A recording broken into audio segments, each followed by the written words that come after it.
Good day, everyone, and welcome back to our continuing exploration of soul education. Yesterday, we discussed the essence of the soul, the eternal divine presence within each of us. We reflected on how the soul transcends the ego and the physical world, and how recognizing this presence can bring meaning and purpose to our lives.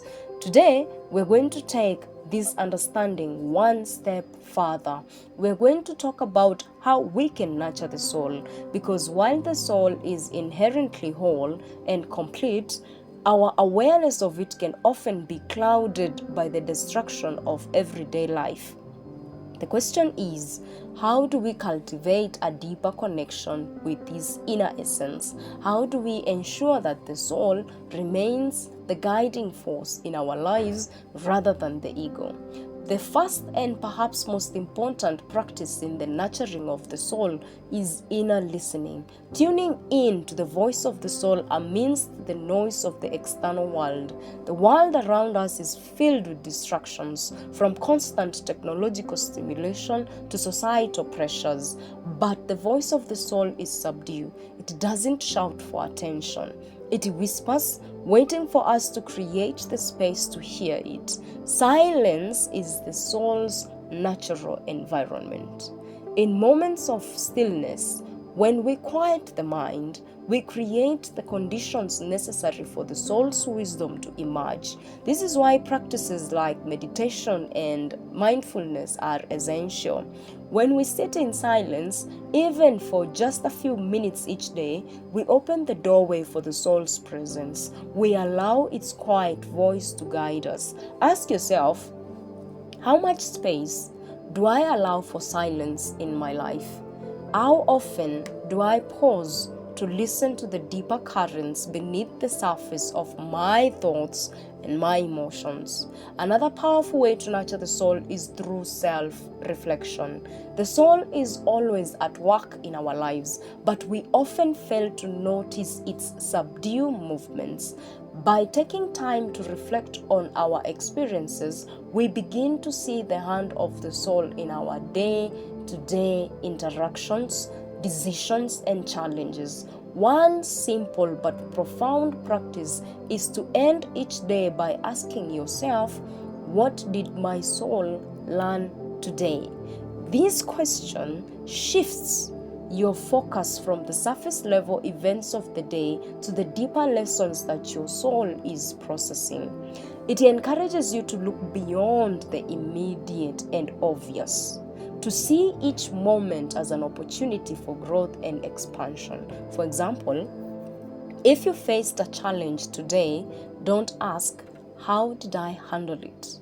Ask, what did my soul gain from this experience? How did this situation help me evolve?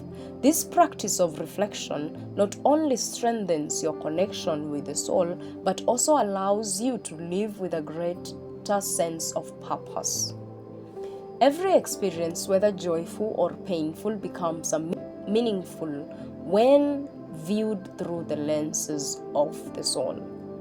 In addition to silence and reflection, there are specific practices that can help us nurture the soul on a daily basis. Practices that create a structure for soul care, just as routines support our physical well-being. These practices don't need to be elaborated. Even small intentional acts can have a profound effect. Morning intention setting. Start your day by setting an intention to live from the soul. Take a few moments to center yourself and ask, what does my soul want to experience today? This simple practice aligns your day with your inner purpose and keeps the soul at the forefront of your actions. The other one is gratitude practice. At the end of each day, take time to acknowledge the baraka in your life. Gratitude opens the heart, and when the heart is opened, the soul flourishes.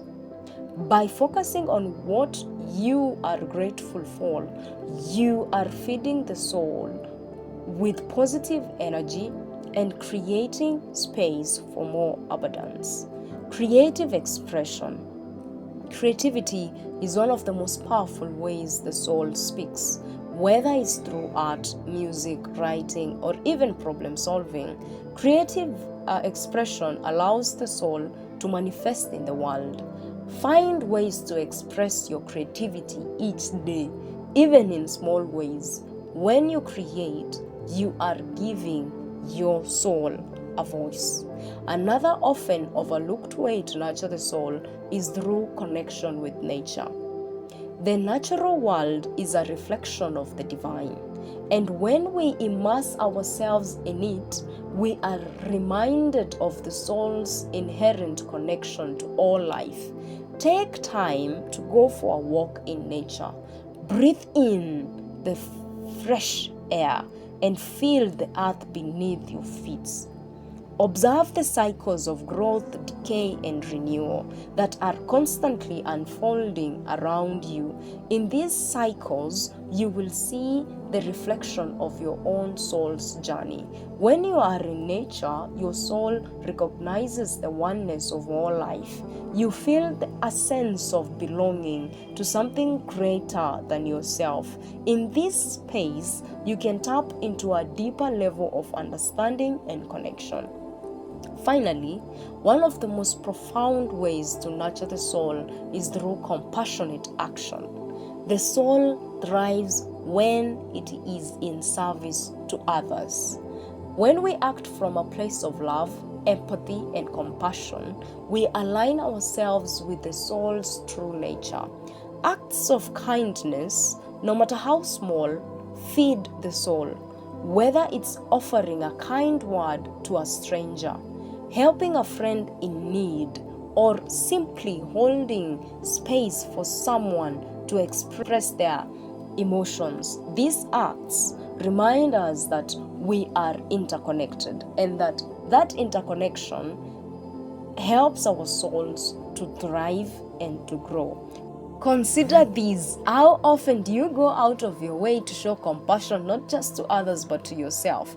Are you feeding your soul with love and kindness, or are you allowing the demands of the ego to take precedence? Nurturing the soul is not a one-time event. It's a lifelong practice. It requires us to continually create a space for silence, reflection, creativity, nature, and compassion. These practices bring us into a closer alignment with our true essence and helps us to live from the soul rather than from the ego. As we live here today, I encourage you to consider how you nurture your soul in the coming days. What practices can you incorporate in your life that will bring you closer to your inner divine presence? How will you honor your soul's wisdom and allow it to guide your actions?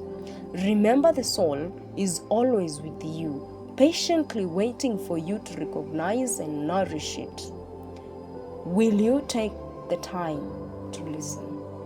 Thank you.